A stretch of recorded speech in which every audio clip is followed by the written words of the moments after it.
গণভোট ও সংসদ নির্বাচনে ৮২ ঘণ্টার জন্য যে কোনো ব্যক্তির নিজ এলাকার বাইরে অবস্থান নিষিদ্ধ করা হয়েছে।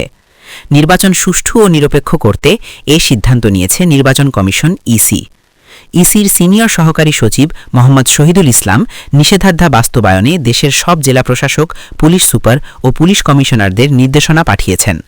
নির্দেশনায় বলা হয়েছে, গণভোট ও ত্রয়োদশ জাতীয় সংসদ নির্বাচন প্রভাবমুক্ত, নিরপেক্ষ ও শান্তিপূর্ণভাবে অনুষ্ঠানের লক্ষ্যে নির্বাচনী কার্যক্রমে সম্পৃক্ত ব্যক্তিরা, নির্বাচন কমিশনের অনুমতিপ্রাপ্ত ব্যক্তিরা এবং সংশ্লিষ্ট নির্বাচনী এলাকার বাসিন্দা বা ভোটার ব্যতীত অন্য কোনো ব্যক্তি ভোট গ্রহণ শুরুর ৪৮ ঘণ্টা আগে থেকে ভোট গ্রহণ সমাপ্তির ২৪ ঘণ্টা পর অর্থাৎ ১০ ফেব্রুয়ারি সকাল ৭টা থেকে ১৩ ফেব্রুয়ারি বিকেল ৪:৩০ পর্যন্ত সংশ্লিষ্ট নির্বাচনী এলাকায় অবস্থান না করার বিষয়ে নির্বাচন কমিশন সিদ্ধান্ত দিয়েছে।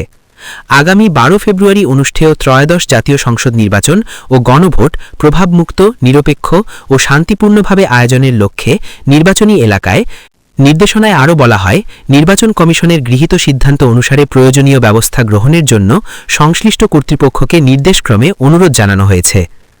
আসন্ন জাতীয় সংসদ নির্বাচন ও গণভোটের উপলক্ষে আগামীকাল বুধবার দিবাগত রাত ১২টা থেকে সারা দেশে বন্ধ থাকবে ৫ ধরনের যানবাহন। এর মধ্যে রয়েছে motorcycle, taxi cab, pickup, microbus ও ট্রাক।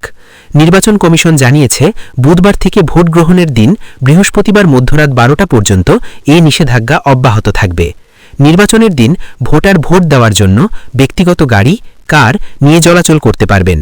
ওই দিন মেট্রো রেলও চলবে স্বাভাবিকভাবে। ইসি বলছে, মঙ্গলবার মধ্যরাত ১২টা থেকে ভোট গ্রহণের পর দিন শুক্রবার মধ্যরাত ১২টা পর্যন্ত মোটরসাইকেল চলাচল বন্ধ থাকবে। তবে ইসির স্টিকারযুক্ত মোটরসাইকেল চলাচলে বাধা নেই। তবে আইন শৃঙ্খলা রক্ষাকারী বাহিনী, সশস্ত্র বাহিনী, প্রশাসন ও অনুমতিপ্রাপ্ত পর্যবেক্ষকদের ক্ষেত্রে এই নিষেধাজ্ঞা শিথিল থাকবে। জরুরি সেবায় নিয়োজিত যানবাহন যেমন ওষুধ, স্বাস্থ্য চিকিৎসা ও অনুরূপ কাজে ব্যবহৃত দ্রব্যাদি এবং সংবাদপত্র বহনকারী সব ধরনের যানবাহন চলবে। আত্মীয় স্বজনের জন্য বিমানবন্দরে যাওয়া, বিমানবন্দর থেকে যাত্রী বা আত্মীয় স্বজন সহ নিজ বাসস্থানে বা আত্মীয় স্বজনের বাসায় ফিরে যাওয়ার জন্য ব্যবহৃত যানবাহন, টিকিট বা অনুরূপ প্রমাণ প্রদর্শন চলতে পারবে।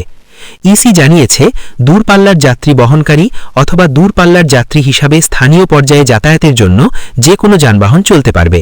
গণপরিবহনের ব্যাপারেও কোনো নির্দেশনা দেওয়া হয়নি। ডেস্ক রিপোর্ট, বাংলার গেজেট।